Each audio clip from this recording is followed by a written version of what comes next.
পায়ে ব্যথা 3 তলা উঠতে পারি। আপনারা যদি বন্দোবস্ত করতে পারেন 4টার আগে আবার আসবো, এসে ভোটটা দিব, কারণ এখন দিতে পারলাম না, 3 তলা উঠতে পারি না। আপনাদের 1তলায় কোনো বন্দোবস্ত নাই।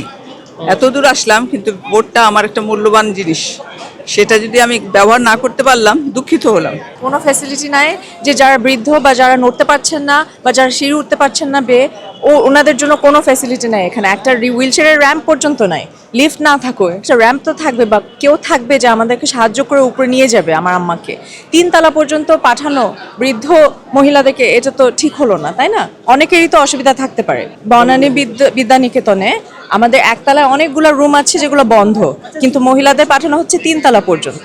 1তলায় একটা রুম খুলে দিলে কোনো অসুবিধা হতো না তো কারো। অ্যাকচুয়ালি এই বিষয়ে কর্তৃপক্ষের একটু সচেতন থাকা উচিত ছিল, যেহেতু এখানে স্কুল কলেজের বিল্ডিং, এখানে যেহেতু লিফট নাই, সুব্যবস্থা নাই, এটা অবশ্যই মানে কর্তৃপক্ষ যারা ছিলেন এনাদের একটু সচেতন হওয়া উচিত ছিল, তাহলে ভোটগুলো নষ্ট হতো না। একটা ভোট কিন্তু অনেক কিছু বহন করে। যেমন নিচের যে কক্ষগুলো ছিল, এই কক্ষগুলোতে বিশেষভাবে যারা অসুস্থ বা বিশেষ যারা যেটাকে বলা হয়, আমি অ্যাবনর্মাল ডিসেবল বলতে চাচ্ছি না, মানে বিশেষ স্বাস্থ্যের অধিকারী যারা থাকে, যাদের একটু সমস্যা থাকে, শারীরিক সমস্যা থাকে, বয়োজ্যেষ্ঠ আছে অনেকেই, তো এদের জন্য না বিশেষ ব্যবস্থা রাখা উচিত ছিল। অ্যাটলিস্ট নিচতলার কক্ষগুলায় তাদের জন্য ব্যবস্থা রাখা উচিত ছিল।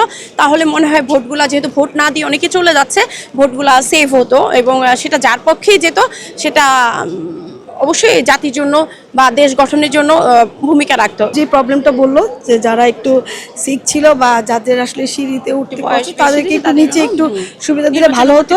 কারণ সবাই আসলে ভোট দেওয়ার ইচ্ছা ছিল বিধায় কিন্তু দেখেন সবাই কিন্তু এসেছে।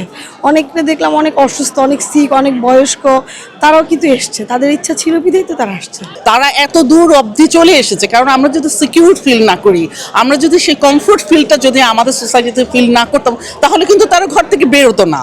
হ্যাঁ, আর এখানে এই পর্যন্ত আসবে সেই চিন্তা করে যারা এখানে ব্যবস্থাপনায় আছে তাদেরটা ব্যাপার, এটা তো একটা ছোট একটা অকারেন্স, কিন্তু মানে ইন জেনারেল আমি যেটা বলছি যে মানে সবার মানে এত স্বতঃস্ফূর্ত মানে প্রেজেন্সটাই হচ্ছে বড় কথা। আলহামদুলিল্লাহ বাচ্চাকে নিয়ে আসছি, ইনশাল্লাহ আশা করব যে এর পরের ইলেকশনগুলো এরকম, ওরা যখন ভোটার হবে তখন এরকম সুন্দর স্বাচ্ছন্দ্যভাবে যেন ভোট দিতে পারে।